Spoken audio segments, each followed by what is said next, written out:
Hello! At mga kaibigan, Geely helmet naman yung pag-usapan natin sa halaga 3,600 pesos.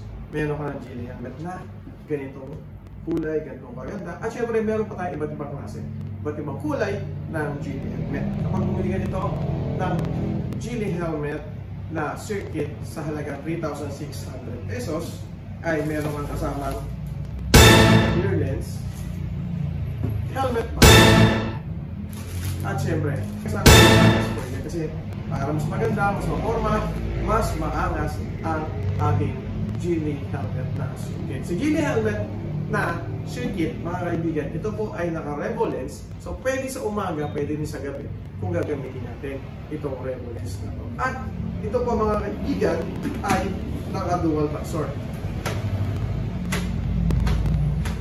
Okay? Kanyang air vent or kanyang air ventilation is meron din sa baba at meron din siya dalawa sa taas. Sa likod, yung kanyang pinaka-exhaust ay dalawa rin po, kaya solid yung labas ng hangin niya. Ito po ay merong TS Mark na certification natin dito sa Pilipinas. Meron ditong DOT at meron itong ECE na certification. Masasabi natin na solid at quality yung helmet nito. Ang ganda ng kulay, ang ganda ng pagka-glossy niya, and naka-quick release.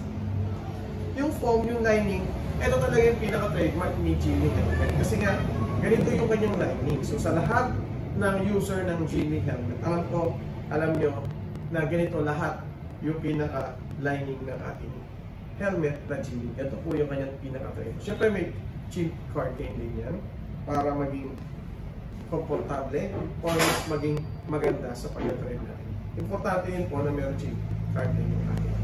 Gano'ng kabigat po ito? Ito ay 1,550 plus minus. Kaya tama-tama lang sa long ride. Hindi siya gano'ng kabigat, hindi siya gano'ng kagaan. And tama-tama na siya. At tignan mo naman yung kanyang pinaka-revo lens na kulay pink. Bumagay din syempre sa kanyang kulay na pink. Inulit ka mga kaibigan na hindi lang kulay pink ang meron dito na available sa helmet. Tapos meron po tayong tinatawag na matte black, meron tayong white, meron tayong glossy black, meron tayong blue, meron tayong gray, may glossy gray, at iba't ibang klase po. At iba't ibang kulay pa. Open po kami ng 8 AM hanggang 8 PM, Monday to Sunday. At syempre, open din to sa installment at bank transfer. Pwede din siyang Gcash. Okay? So mga kaibigan, maraming salamat po sa panonood ng aking video. Siyempre, lagi ko sinasabi, ingat po tayo palagi. Kasi alam niyo naman na may pamilyang nag-aaral tayo sa akin. Bye! Bye! Thank you!